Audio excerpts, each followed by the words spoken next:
大家好. Hello, everybody, and good evening, wherever you may be today. My name is Shapang Liu, and I'm so happy to be with you all on this beautiful evening. I'm very excited to be in Chinatown at the Shoujo restaurant, and together with you all, the Boston Chinatown Neighborhood Center community. And thank you, Xiaopeng, for that opening tonight's gala with that incredible performance on the erhu, a traditional Chinese stringed instrument. Good evening, everyone, and welcome to BCNC's Lantern Festival Gala. I'm Janet Wu with Bloomberg, and I'm honored to be your host this evening. We are broadcasting live from the beautiful Pao Art Center, and we are thrilled we could be with you tonight. Each year, BCNC empowers 13,000 Asians and new immigrants through innovative and family-centered programs.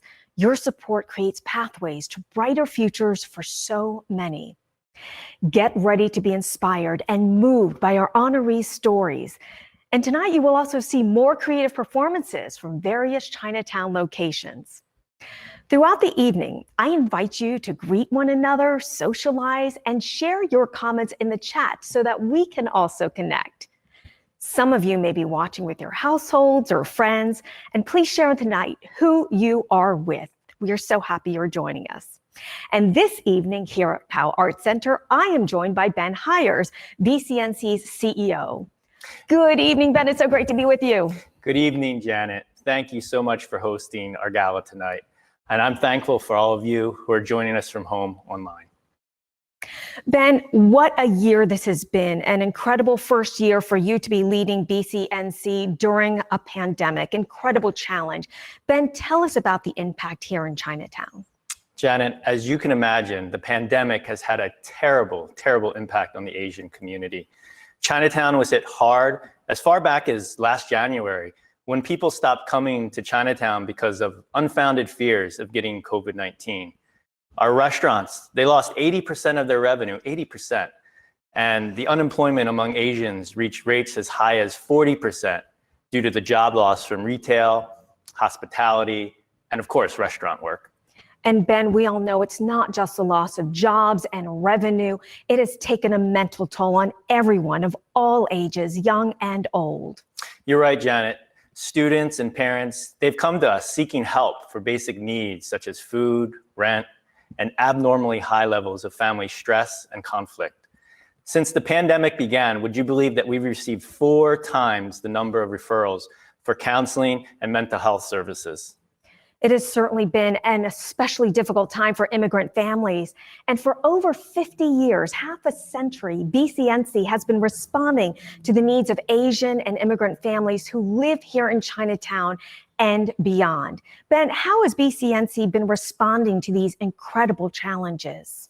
Janet, first of all, I want to thank our amazing, amazing staff. I want to thank them for working tirelessly to respond to the dramatic needs that we've seen increase over time. For our children from working families, we have been at the front lines of providing safe, in-person childcare and education for preschoolers. And as we expanded our after-school program to support in-person, full-day learning for school-age children. Now, to help families in crisis, we're providing mental health services such as counseling and support groups and emergency financial aid. For our adult immigrants, we've adapted our English classes and workforce initiatives to online formats and have been providing individual support for those struggling from unemployment. In addition, we know BCNC is leading efforts in the greater community. How are you doing that? Yes, we're using the restorative power of the arts to uplift the community during this difficult time, and collaborating with our local government officials, other organizations, and individuals to support small businesses and provide much needed public health education. BCNC has been critical to this neighborhood. And looking ahead, I want to put the question out to all of you. What are your hopes for the Asian community? Please share your thoughts in the chat. And Ben, I would like to put the question to you. What are your hopes and dreams for the Asian community here in Chinatown and beyond? This last year, I've learned so much about how the Asian and immigrant communities are resilient. And all of us, our board, our staff, we are so committed to creating pathways to brighter futures for the children, youth, and families. And the future that you envision for your families at home is the same that we envision for our families. We want them to be healthy, safe, and self-sufficient. We want our children to have opportunities for success and make sure our neighborhoods are strong and cohesive. And I know that everyone here tonight believes in that vision, and together, I know we can make our neighborhood safe and thriving again. Thank you, Ben. And we are here together to make this vision a reality. Tonight, we honor BCNC participants and their accomplishments. Our first honoree is Jimmy Wu. He immigrated from China just 2 years ago, and he has made great strides in learning English while supporting his family. Please join me in welcoming Jimmy, our first honoree, as he shares what he thinks is special about BCNC. My name is Jimmy, and I am a BCNC adult education student. 2 years ago, I came to America from Guangdong, China with my wife and daughter. In China, I had gotten a good education, a decent job, and I had a lot of friends. After I came to America, I gave up my previous life. I had to start over again.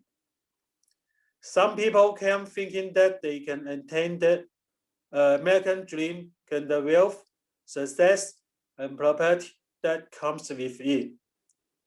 I came to America not for the American dream, but to start a new life. It has been hard and confusing living in America.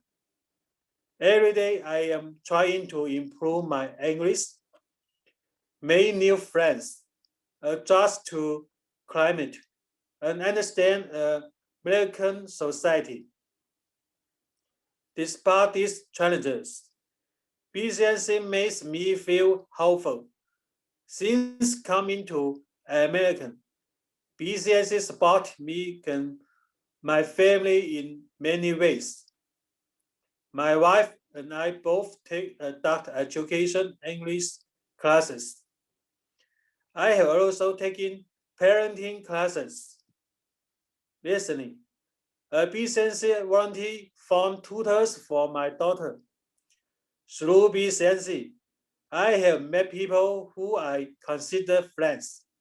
Besides the strong support system, I think that BCNC is special because it unites people along a common goal with a warm, friendly, and sincere attitude. Right now, I live in Quincy and work at a restaurant 4 days a week.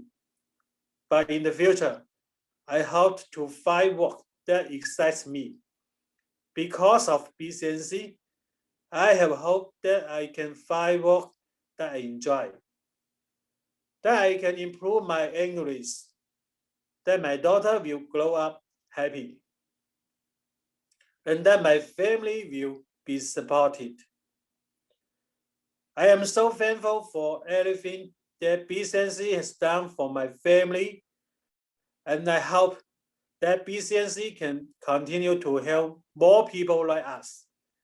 I hope I live a wonderful life, and I wish that everyone can live a happy, healthy, and lucky life too.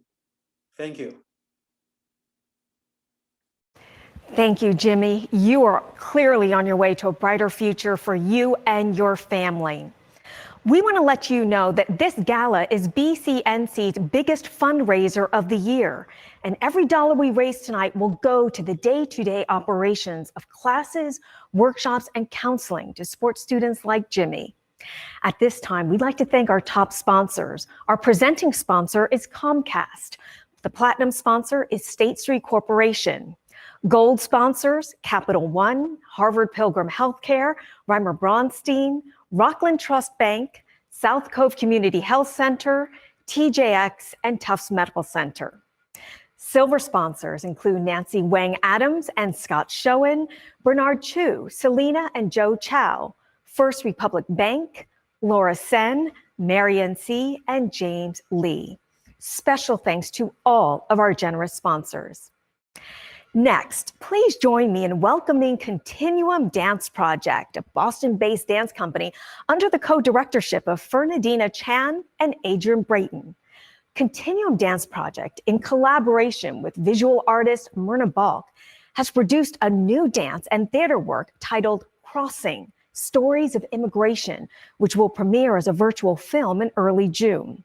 But right now, you can watch as dancers Adrian Brayton, Mara Hernandez, Mary Ellen Liakos, and Jennifer Roberts present an excerpt of this work here at Pao Art Center. Please enjoy.